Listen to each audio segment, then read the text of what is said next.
Om Namo Bhagavate Vasudevaya. Namo Bhagavate Vasudevaya. Om Namo Bhagavate Vasudevaya. Om Namo Bhagavate Vasudevaya. Thank Om you. Namo Bhagavate Vasudevaya. Om Namo Bhagavate Vasudevaya.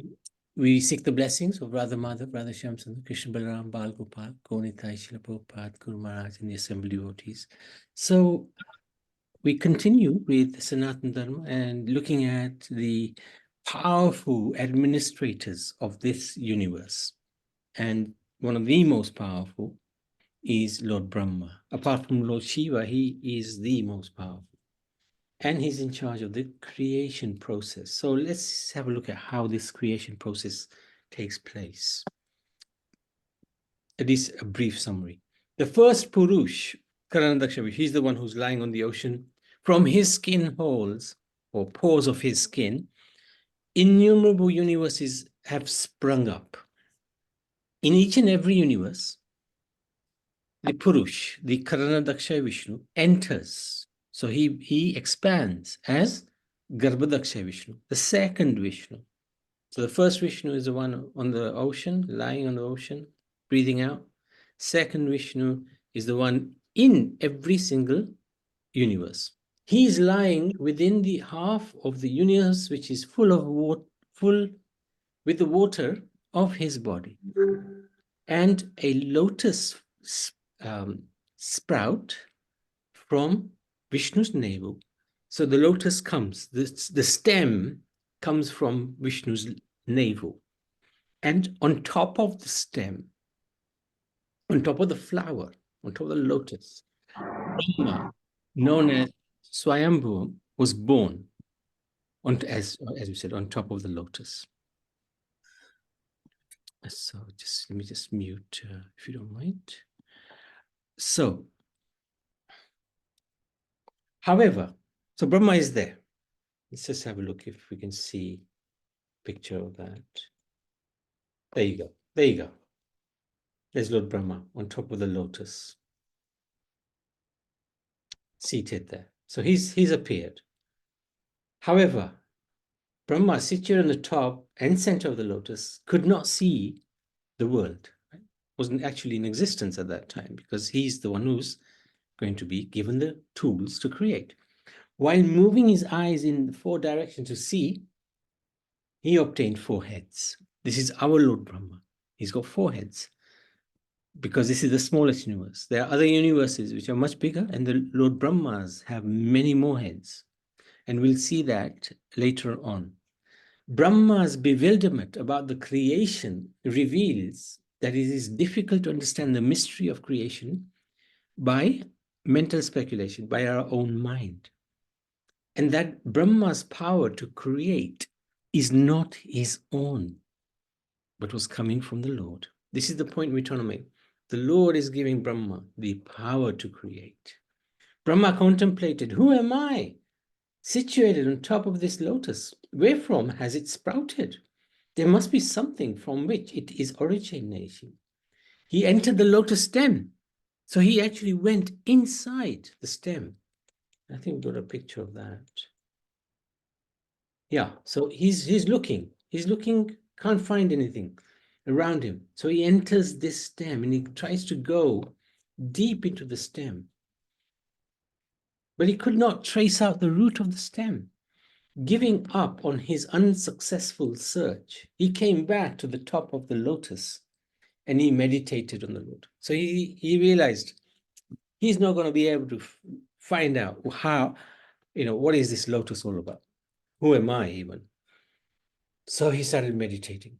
After 100 human years of meditation, he heard tappa, tappa. Tappa means austerity. And at that time, Saraswati, this is not the Saraswati who is his wife. This is the Saraswati who is the consort of Lord Nrsimhadev, the Vishnu avatar. She came, she gave him a mantra. It's the Gopal mantra, which goes like this: Krishna Govinda Gopijana Vallabha Swaha. And he meditated on Golok. Eventually, Lord Brahma got darshan of the Lord. And from that darshan, he wrote the Brahma Samhita, of which we have one chapter still surviving. And it's one of the most glorious books to read. So this Divya Saraswati is distinct from the Saraswati, the wife of Lord Brahma. This Divya Saraswati is a divine spiritual goddess, an expansion of Shrimati Radha Rani, Krishna's internal energy. The luster of the transcendental body of the Lord mocked the beauty of the coral mountain. His body was self-illuminated by unparalleled dress and variegatedness and was properly ornamented. So this is Lord Brahma's vision of Golok. The Lord showed his lotus feet by raising them. Seeing all this, Brahma concluded that this is Lord Hari. In this way, the Lord inspired Brahma with the desire to create, who began to offer prayers to the Lord. So those prayers are the ones I was talking about, the Brahma Samhita.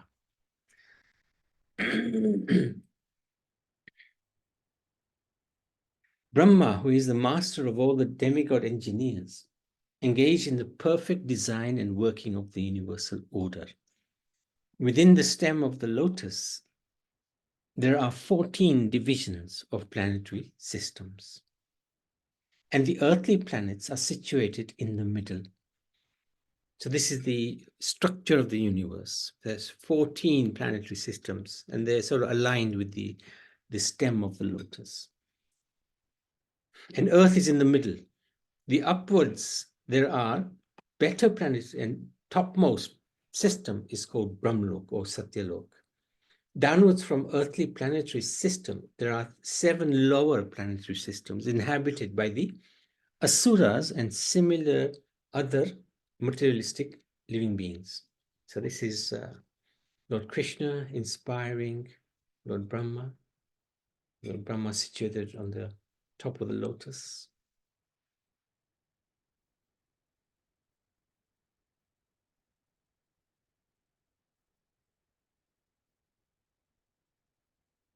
So Brahma is the engineer who creates the universe. Every universe has its Brahma, who appears as the first created being in it. Although Brahma is usually in the category of Jiva, he is designated as avatar, incarnation of Krishna, because he is specially empowered with Krishna's own creative potency. It's not that he is an avatar, but he's known as Shaktavesh avatar. He's given special powers by God. So then he becomes classified as an avatar. Using the ingredients furnished by Krishna and following Krishna's blueprints, Brahma constructs the material universe. Brahma first creates the first 4 sons, the Kumaras, to help him with the expansion of the universe. They are described as the first mind-born sons.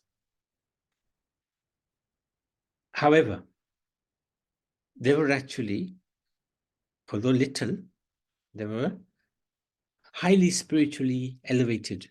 They refused his order to procreate. They didn't obey the father. They thought, if we make children, we will become entangled in this world. We don't want to do that.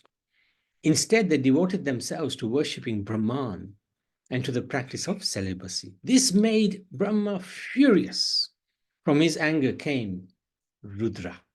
So here are the 4 Kumaras. Lord Brahma becomes very angry when they decide not to follow his instructions. And as a result, Rudra appears. Now, we need to understand that this Rudra is independent. He's not dependent on Brahma. He's not dependent on Brahma. He's independent. So the Rudra appears as a sign of Lord Brahma's anger. Rudra is anger personified. It's the incarnation of Lord Shiva. But it doesn't mean that Lord Shiva is subordinate to Brahma. It doesn't mean that Rudra is subordinate to Brahma. It's never that case. So then Brahma proceeds to create from his mind another 7 sons. They're called Manasaputras. The Prajapatis he creates who become the fathers of human race. Since all these sons were born from his mind, they're called Manasaputras, sons of man. According to Bhagavad Puran, their names, so these are very famous, very, very famous personalities. Marich. Sorry, Yes, Prabhuji. yes, of course. Yeah, in the same way that the 4 Kumaras came from the mind of Brahma, did also, because anger is from the mind also, isn't it? So can we also then conclude that Rudra came from the mind of Brahma also, because he Yes. got furious? So Yes, you're right. right, Yeah, absolutely. But but yes, but but you we, were saying that even though he did come from Brahma, we don't normally associate him connected to Brahma. Is that right? That we don't consider him as a son or offspring yeah, offspring of Brahma. Is that right? that's correct. He's not subordinate to Brahma. This is the point. He's not below Brahma. He's higher than Brahma. But as you said, the anger, the manifested in the creation of or the appearance of Rudra. That's correct. And just also before we continue, what is the difference between jiva and incarnation? Jiva is us. We are the soul, right? The jiva means spirit soul, us.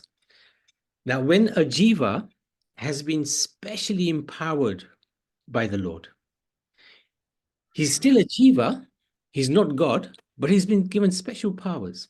So he's known as Sakyavesh avatar. Saktya is Shakti, Sakyavesh given by the Lord. Therefore, he becomes in a category like avatar, but he's still not avatar. But because of the special powers, he's regarded as Saktavesh avatar. So Brahma is in that category, as is Prabhupada. You may have heard Prabhupada is known as Saktavesh avatar because he's been specially empowered by the Lord to spread Krishna consciousness throughout the world. But he's not avatar. He's a jiva, specially empowered. And because of that special empowerment, he's given this status as Saktavesh avatar. So what is the difference between a jiva and a avatar? What is a, I mean, what is a, I don't know what is the definition, what is the meaning of avatar then? Big difference. Jiva can never become avatar. But in this category of Saktavesh avatar, it's not that he's become avatar, but he's been given special powers by the Lord, and that is recognized for that jiva, that he has been given special powers. So the What is your difference is definition? huge. What Difference is is your huge. definition of avatar? Ah, If somebody wants to ask you what is an yes. avatar, how would you describe Uh-huh. that?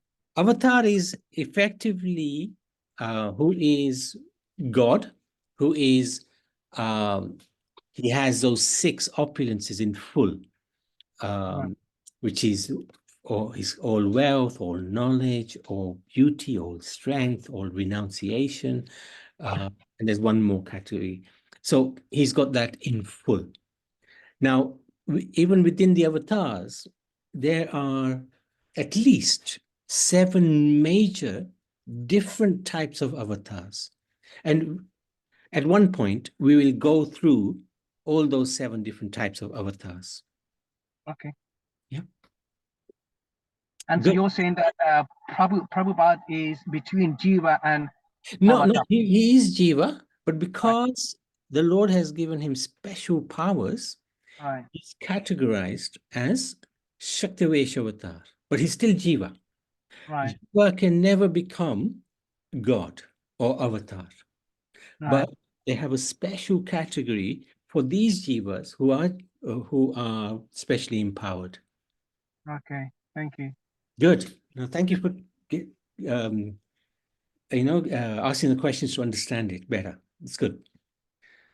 So the names of these are Marichi, Atri, Angira, Pulatsya, Pulaha, Kratu, Brigu, Vashisht, Daksha, Narad. So all of these are also Saptarishis. They're known as Saptarishis. And we've gone through a lot of the Saptarishis at one point or other. So, and again, we will repeat that so that we understand it better. Because they all have their individual personalities and character and history behind them. And Swambhu Manu and Satarupa were generated from his body. And they are the progenitors of mankind. This is the original Manu, father of mankind. Bhagavad Gita 8:17 tells us about the massive length of Brahma's day and night. So this is going to be mind-blowing now, right?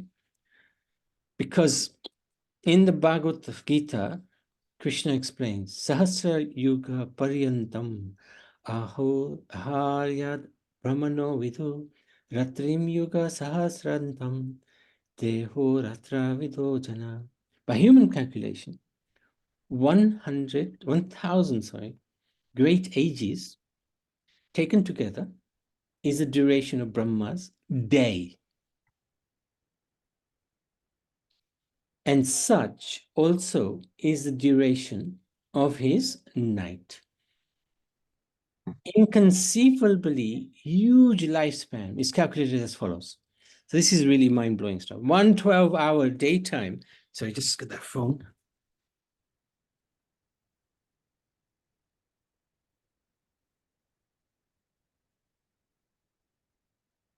So 1 12-hour daytime, kalpa, is 4.32 billion years. Right? That's 12 hours. 12 hours of Brahma are equal to our 4.32 billion years. His night is also the same duration. Thus, 2 kalpas make 1 day of Brahma equal to 8.64 billion years. So if we look at that in greater terms, higher terms, 30 days of Brahma is equal to 259 billion years. 12 months of Brahma is 3.11 trillion years. And 50 years, which is equal to 1 brother, is 156 trillion years. And there's some change as well. And 100 years of Brahma, and that's his lifespan, is equal to 311 trillion, 40 billion years. That's how long Lord Brahma lives. And that is also the length of Lord Vishnu's breath. So when he breathes out, all these universes come out of the pores of his skin. That breath, outgoing breath, is equal to 311 trillion, 40 billion years. And that's also 200 years of Lord Brahma's life. He lives a long life. Yeah, that was a phone call. That was a phone call. And then now breaking it down into very small levels, one Mahayug, which we'll talk about in a minute, is only for Brahma 43 seconds. And 1 second of Brahma's time in Brahmlok is 100,000 of our years. So it's phenomenal. The lifespan of Brahma is huge. So this is giving a little bit more idea of what we're talking about. There are 4 yugas in one Mahayug. Satyayug, Tretayug, Dwapayug, Kali Yug. We live in Kali Yug. We live in this yug here. This yug is the smallest of them all. And we are 5,000 years into Kali Yuga at the moment. So Dwapar Yuga is gone, Treta Yuga is gone, Satya Yuga is gone. And 1 Mahayuga is equal to 4.3 million years. There are 71 of these,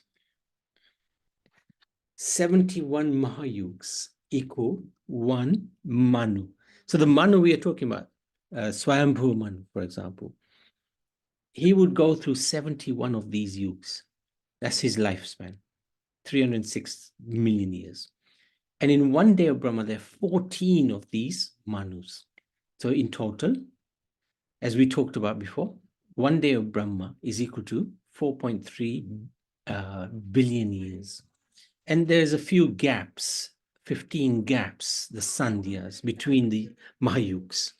So in total, 4.32 billion years is one day of Brahma. So if we look at it in a little different way, 24 hours of Brahma is 8 billion years, 30 days, 259 billion years, 1 year of Brahma, 311 trillion, sorry, 3 trillion, 3.11 trillion. One lifetime of Brahma, 311 trillion years. And how many Manvantara avatars? You know, there's so many avatars. Every yuga, every Mahayuga has a Manvantara. So in one day of Brahma, there are 14 Manvantara avatars. And in one lifetime of Brahma, there are 504,000 avatars. So, you know, people say, how many avatars are there? Well, unlimited avatars. This is just one universe, the smallest universe. So these numbers are mind-blowing, very, very hard to contemplate for us because we used to very tiny scales. But if you can just imagine an amoeba, right, lives for maybe a few seconds. To an amoeba, our lifespan, 100 years or whatever is 60, 70, 80 years, is like, wow. So in the same way, we are like the amoeba compared to Lord Brahma. And pictorially, just to give an idea, so this is the 100 years of Brahma, the full life of a creation. This is just breaking it down one day. There's 14 Manvantaras, 14 Mahayugas. And in between, there's a little Sandhya every day, every time.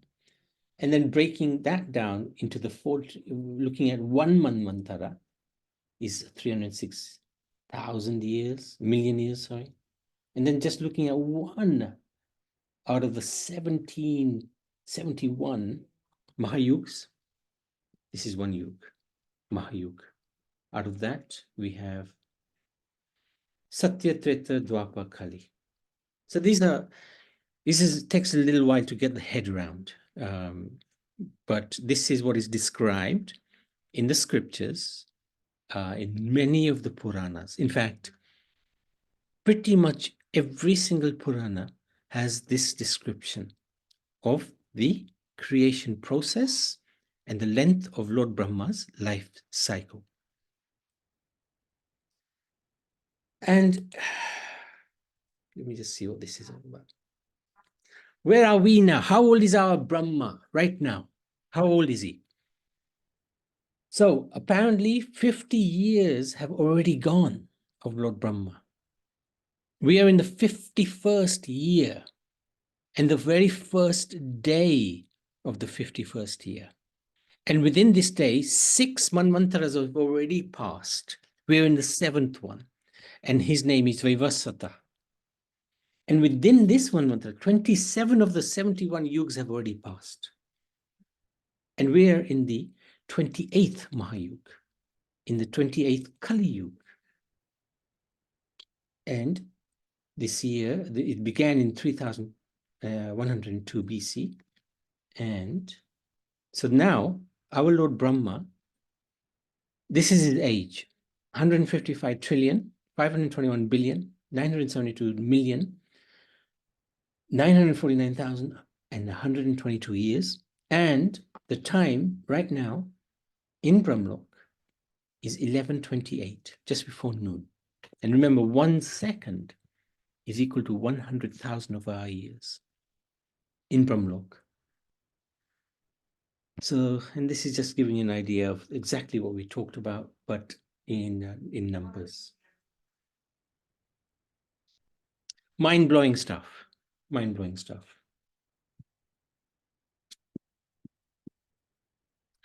Any questions on this? Okay, let me just carry on. Oh, we're nearly, let's see what's left. Okay, there's quite a lot. So let's continue tomorrow. Rohan, any questions? Any, are you with us? Yes. What is a mana? You said the mana, that word you said? Which one? Mahayug? No. Mana. In that Manvantara. Manvantara. Manvantara. uh, This one? yes. Within the white, yes. What is this within the? Yes. What is it? Manvantara is basically every day there are 14 Manvantara avatars who appear. So they are special avatars who come and oversee what Brahma is doing. They look after the creation. They sort of guide him. They're sort of the overseers of Brahma himself. Mm-hmm. So each Manvantara, and there's 14 in one day of Brahma, lives for 300 or is in this world for 306 million years. Mm-hmm. Yeah. And what's the name of our Manvantara? Oh, can't remember that right now. What's the name of our Manvantara? That's a good question. We've got the name. We've got the names of all the Manvantaras actually in this day anyway. Mm-hmm. Let me have a think. No, it is not coming to me at the moment. Okay. So, yeah, he's an incarnation of the Lord. He's an incarnation. So he's incarnation of Krishna. yes, that's Okay. correct. Oh, Vishnu, yeah, that's correct. That's correct. He'll be in that family tree. Yeah. Vaivasvata. Ah, Vaivasvata. Oh, yeah, that's right. We had it here. Sorry. Here it is. Vaivasvata. That's the one we are in now. Vaivasvata. Mm-hmm. That's our Manvantara at this very moment in time. Vaivasvata. Yeah. Okay. Vaivasvata.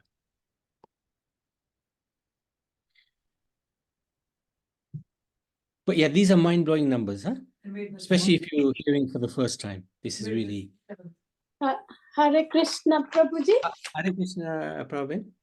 When you say Vaivasta, Manvantra, is it you talking about the Yug?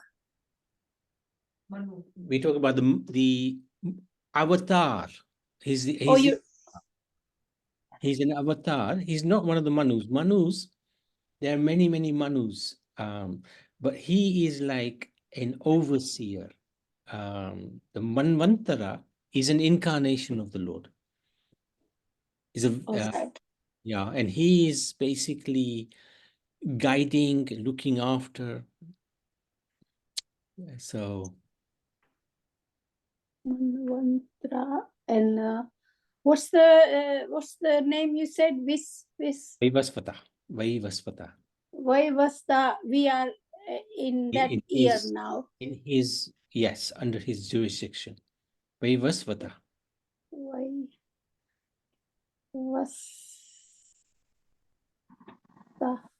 And we are in that.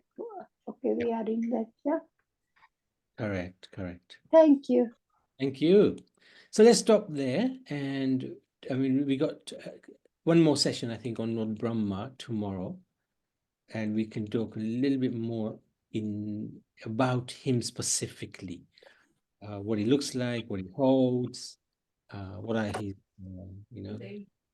his age we've done today, and temples that worship him, and his amazing pastimes. This is one of them. We'll talk about that tomorrow, which gives us a little bit more idea of the vastness of the Lord's creation. So, Lord Brahma ki jai, Vishnu Chandra Bhagwan ki jai.